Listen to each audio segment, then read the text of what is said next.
الحمد لله وحده والصلاة والسلام على من لا نبي. قال الله تعالى في كلامه المجيد: لقد خلقنا الإنسان في أحسن تقويم. صدق الله العظيم. প্রিয় ভাই বোন, পৃথিবীতে যতগুলো ফিতনা রয়েছে এর মধ্যে একটি গুরুত্বপূর্ণ, একটি অস্বাভাবিক এবং খুবই একটি আলোচিত ফিতনা হচ্ছে মানুষের আকৃতি বিকৃত করা।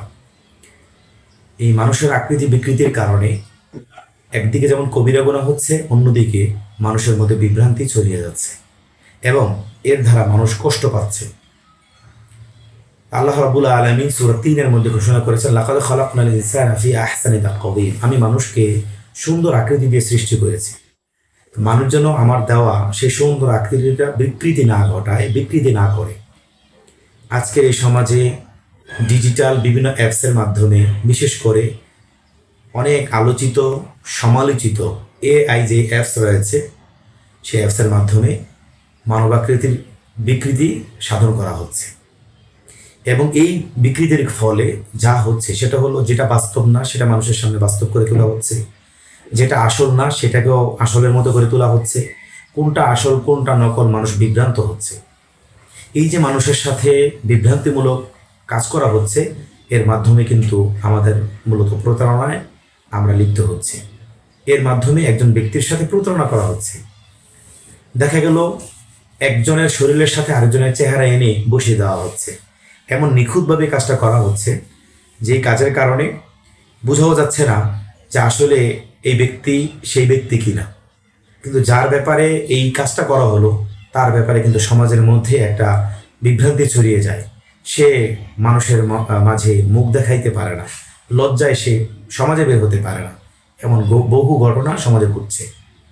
একইভাবে চ্যাট জিপিটির মাধ্যমে, এআইয়ের মাধ্যমে দেখা গেছে অনেক কাল্পনিক ভিডিও তৈরি করা হচ্ছে, যে কাল্পনিক ভিডিওর সাথে ওই সময়ের বাস্তবতার কোনো মিল নেই। দেখা গেল ফেরাউনের সময় কিভাবে মিশরের পিরামিড তৈরি করা হচ্ছে, সেটা চ্যাট জিপিটি তৈরি করছে, এআই তৈরি করছে। তাজমহল, আগ্রার তাজমহল কিভাবে নির্মাণ করা হয়েছিল, এগুলো এআইয়ের মাধ্যমে তৈরি করা হচ্ছে। কিন্তু আসলে কি এই ভিডিওর সাথে সেই সময় কোনো বাস্তবতা আছে? আদৌ নাই।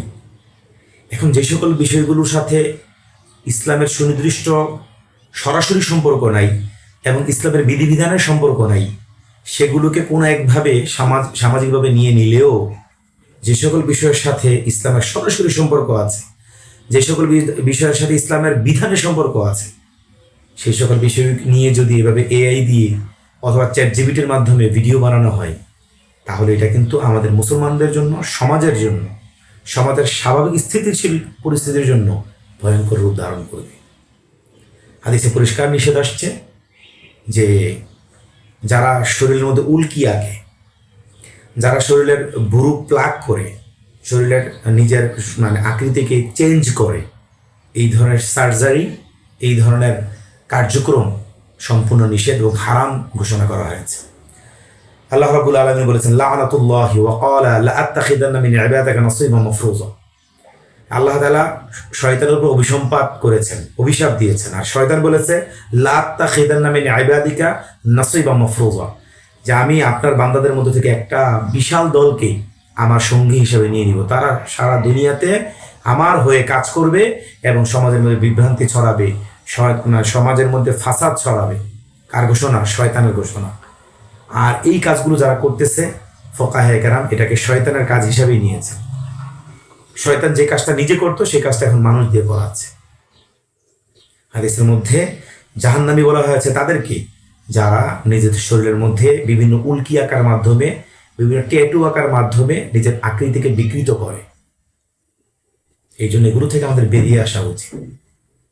একসময় প্রাচীন আমলে মানুষ উল্কি আঁকতো, ট্যাটু আঁকতো, আর এখন এআই এর মাধ্যমে এবং বিভিন্ন চ্যাট জিপিটি সহ আরও ডিজিটাল বিভিন্ন অ্যাপসের মাধ্যমে মানুষের চেহারাকে বিকৃত করা হচ্ছে। একজনের চেহারাকে আরেকজনের শরীরের সাথে লাগানো হচ্ছে। দেখা গেল একজন ভদ্র নারীর চেহারাকে একজন অশ্লীল নারীর বডির সাথে লাগিয়ে বিভ্রান্ত করা হচ্ছে। বিয়ে ভেঙে যাচ্ছে, সমাজে সে মুখ দেখাইতে পারতেছে না, সে লজ্জায় আত্মহত্যা করছে। এই জন্য এগুলো থেকে আমাদের বেরিয়ে আসা উচিত, এগুলো বন্ধ হওয়া উচিত। যারা মজার ছলে এগুলো তৈরি করছেন এবং মজা নিচ্ছেন, তাদের তওবা করা উচিত। এই সমাজের মধ্যে এই যে ফিতনা ফাসাদ আমরা ছড়াচ্ছি, এই সমাজের টোটাল ফিতনা ফাসাদের জন্য কিন্তু এই সমস্ত অ্যাপস এবং এই ব্যক্তিরা দায়ী।